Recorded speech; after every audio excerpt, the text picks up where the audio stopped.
Well, mabuhay, maligayang pagbabalik sa aking YouTube channel. Nakita nyo naman, it's 1:37 a.m. At dami-dami kong ginawa for today. Nanggaling ako sa Thanksgiving party ni Senator Lito Lapid. Of course, early lunch kami or nag-brunch kami with Sister Dali Chua ng Apalit, Pampanga with Ray Pumaloy na si Sister Dali isang fan ng Kim Pao talaga. And of course, ayun, nag-attend ako ng press con ng Love You So Bad na ginawa sa Dolphy Theater sa loob of course ng ABS-CBN. Nakita nyo naman, first time na napakaraming pagkain. Iba't iba. Magsasawa ka, mamimili ka kung saan mo gusto. Kung mag-heavy ka na, may Japanese of course. Pero of course may mga pag-games pa. Nag-join ako dyan. Nanalo naman ako ng malaki keychain. Ito yung bongga rin yan. Of course, meron ka dun parang gagawa ka ng parang pwede mong pang-display sa bag mo. Yan. Gustong-gusto ko yan. Isa yan sa mga paandar sa press con ng Love You So Bad. Ayan. Mamimili ka ng mga beads para at least may mga pangalan mo, personalized na gagawin nila. Of course, eto naman, isa rin sa, napakahaba nga, napakaraming food sa press con na ito. Kinabog lahat ng mga press con ng ibang Metro Manila Film Festival entry. At of course, may pa-coffee pa. Ayan, kasi yung iba, yung mga press con nila, simple lang, but this time, sa Love You So Bad, of course, nila, Will Ashley, Bianca De Vera, Dustin Yu, talagang panalong-panalo. Talagang sa food pa lang mag-enjoy ka na. At actually ang motif nito, ang style nito, ay pa-party-party. Parang may party-party ka, dapat ang outfit mo ay pang-party talaga. So kaya nga, ang ano nila dun kanina, Love You So Bar, kasi bar yung tema. You can drinks, may mga drinks talaga. So kaya lang din ako, syempre, nakapag-nomo-nomo, mahirap na, baka mamaya. Ayan, so ito talagang, alam mo, ang dami mga ina-invite. May mga in-invite na of course na mga fan club, of course, na alam mo naman yon. Ngayon sa mga press con talagang vital na rin ang presence ng mga fans. So, ayan nga, nandyan na, may nakachikahan ako mga Wilka International. Of course, present si Miss Annette Gozon Valdez. Ayan, of course, mga taga-GMA yan, taga Star Magic, of course. Sparkle pala. Ito, ang sinasabi kong pasabog nila. Ito pala, ang sponsor nito ay ang Wilka International, mga fans talaga. Na-interview ko mamaya, panoorin nyo sa latter part ng video na ito. Can you imagine na ang fans ngayon ang gumagastos, nagpapa-cater sila, nagpapagawa sa yan nga ng food talaga para talagang panalo ang mga idol nila at ginagawa nila ng buong puso, ha? Hindi ito yung parang nagtutulong-tulong. Panoorin niyo yung video na yun. Kaya lang wala akong na-interview na Dust Bia na fans. Will ka lang talaga. So ito, pa-start na ito. Nasa loob pa yan ng Dolphy Theater. Ang eksena kasi, nasa loob sila. And then rampa. And then yun, papasok papuntang sa loob uli ng Dolphy Theater. Sa labas ng Dolphy Theater, yung red carpet. So habang waiting kami, nakikita na namin yung mga ganap nila Dustin, nila Will Ashley, and of course si Bianca. To be honest, kung titignan mo talaga na, for me super laging magkachika talaga ay si Dustin tsaka si Bianca. Siguro nasa personality din ni Will yung medyo mahiyain. Actually, parang para sila ni Will at si Ashley. Ito, the writer, ang bata-bata nung writer. So, ayan, ganyan. Ang katabi ko kasi, kaya ganyan na mga eksena. Katabi ko kasi yung parang, may camera sa harapan, meron doon tawag doon. So, pupunta sila doon sa area na yun and then may camera doon. So, mag-arte-arte sila. So, the drama-drama, pa-smile, etc. Eto, first time ko itong nakita, si Zac Castañeda. Tisoy na Tisoy. Ang character niya, siya naman, sa part siya ni Dustin Yu, yun sa group siya. So, of course, the beauty queen si Rain Parani talagang taga Star Magic naman ito. Ayan, pag tinignan mo talaga siya, pwede, nag-join naman talaga to sa pageant. Rampa kung rampa, diba? At talagang first movie rin niya ito, kaya masaya siya talagang. So, ayan, kitang-kita mo, up close, personal ang kanilang mga face. Makikita mo kung sino magandang makeup, kung sino mas makapalang makeup. Yan, lahat talaga. Kasi nasa harapan lang nila kami sa partner. Mas pinili ko yung pwesto na yun.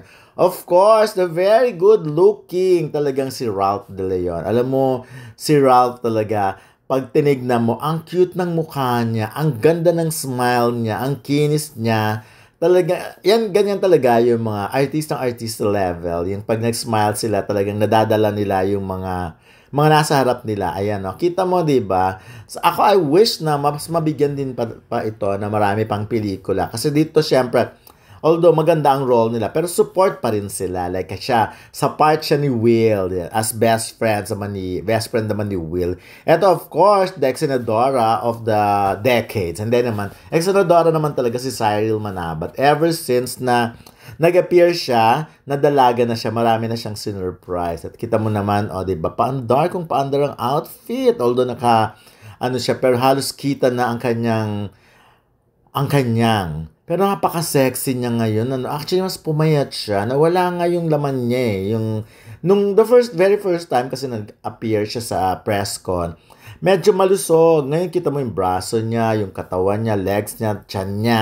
Wala. Sobrang sexy. At talagang bumagay sa kanya.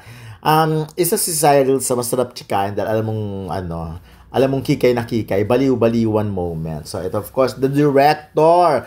Ito talaga, ako feeling ko dark horse talaga tong Love You So Bad.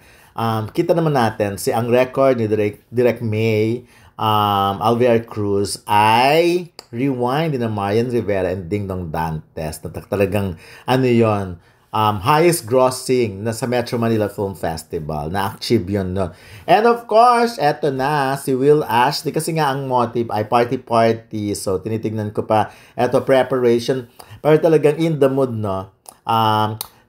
Nakakatuwa sila kasi kung si Dustin at si Will, medyo na-quiet type talaga sila. Yung parang bilang na bilang ang mga sasabihin. Tapos slow face sila, ganun ang dating. In contrast naman sa leading lady nila na si Bianca na super daldal na parang one question ang haba ng sagot at parang tatapusin niya na ang press con. So, eto cutie-cutie, of course, ganun nga kasing tema, rampa-rampa. Nakakatawa kasi makikita mo talaga yung mga fans very supportive, ang lalakas ng sigawan. So, ayan, ako nakikita ko yung mystery ng dalawang, si Dustin at si Will, yung pagiging quiet talaga. O, di ba? Nakita mo yung profile o face card, di ba? Harap-harapan.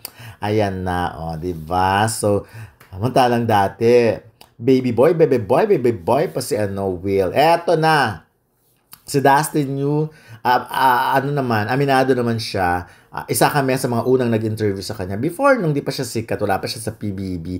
Wala naman masyado nag-interview sa kanya. Kaya hindi niya kami makalimutan ni Jerry Olea. Kasi nga, kami yung matyaga na nag-interview sa kanya noon. Kaya ngayon, pag nakikita kami, ina-acknowledge naman niya yon. At syempre, ayun, kita mo naman, di ba? So, alam mo, nagtataka lang ako, may mga hindi may gusto kay Dustin, pero sa totoo lang parang madali siyang mahalin. Is the type na parang madali pakisamahan. Medyo may pagka-nonchalant din ang dating, parang David Licauco rin or the iba. Pero ano siya, behave naman siya in person, tas talagang hindi naman siya, siguro, lalo ngayon na laging pagod, na sa totoo lang, naglalagari siya. Talagang pagod na pagod din. May mga times na walang tulog. Naikwento yun sa press con kanina. By the way, yung sa press con sa susunod nyo na lang panoorin. Ito lang talaga, yung mga BTS, behind the scenes, na mga shots namin kanina. Hindi ito nakunan kanina sa on-cam at saka dun sa may red carpet. Kasi nga, yung pwesto namin, medyo nasilip namin yung loob. So, kita mo naman si Bianca. Kung titignan mo, very lucky talaga siya. No? Medyo matagal na rin siya. Pero siguro sometimes, ang pagiging artista talaga, and destiny rin talaga. Yung pag kinapitan ka ng swerte, swerte ka talaga. So, eto diba, si Bianca, kung titignan mo, normal, ordinary yung niya. Hindi siya parang mga Marian Rivera type, yung ganun kagaganda. Pero, kita mo naman, ang lakas niya sa fans, diba? Ang dami nagkakagusto. It's just that nagkaroon pa ng angulo nga ng love triangle. So, first time nakatutuwa ako sa showbiz na may love triangle, yung mga ganyan. So, eto, ganyan ang scenario dyan sa red carpet. So, si Bianca talagang kikay to the max, ramp akong ramp. May pagkabading din to si Bianca. Kita mo naman, para siyang yung mga kilos niya, mga batang Carmi Martin, yung pwede siyang mga ganon, Ann Curtis, harut-harutan din talaga. So, ayan na, tinawag na sila sa red carpet. And then, ganyan naman usually, rarampa, and then pictorial, etc., etc. So, Ayun, basta ako, ito yung press ko na ang daming kinikilig na reporters. Tsaka parang tinitignan ko yung reactions nila. Talagang may kilig may kilig sa kanila yung pag tinitignan nila. Sabi nga ng isa kong kasama na editor, sabi niya ganyan, aliw na aliw siya. Sobrang kilig na kilig siya. But anyways, eto na sa Dolphy Theater na. Yun nga, di ba? I love you so bar. So may bar yung tema yan. Pwede kang mag-party-party, inom-inom. Kita mo may mga mirror ball pa, etc.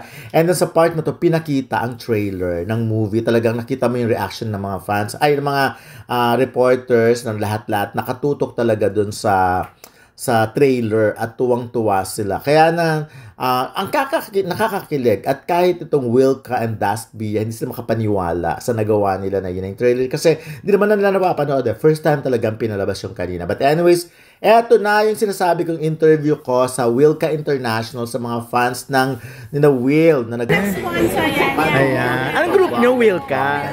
Talaga. So ito sponsor nyo to. Sinabihan lang kayo na may press con. And then, kusang loob nyo ito. Yes, with Team Will International din po. Talaga? Bongga naman. So mas maraming fans ang ang Wilka kesa sa Dustby. Sumagot ka. Kasi baka mga itanong namin yan mamaya sa press. Hindi, bakit yung sila gusto? Yung lore. Yung story nila before coming inside the house. Talaga. Yung mga what ifs.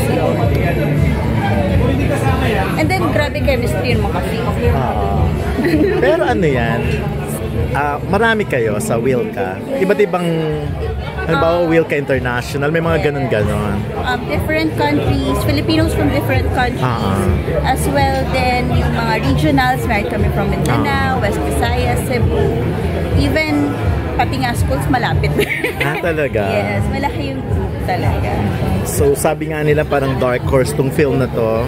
Parang baka mag number 1, number 2 sa... So, gagawin nyo ba ang lahat? Para mas-support ito. Yes, and I still believe naman yung sa chemistry nilang tatlo. Talaga. Group, no? So, sinama mo na si Dustin. Yes, of course, story nila to. Kahit may mga away-away yung Wilka and Dustby. Movie naman Okay. So, we support each other. Ayan, sige, pero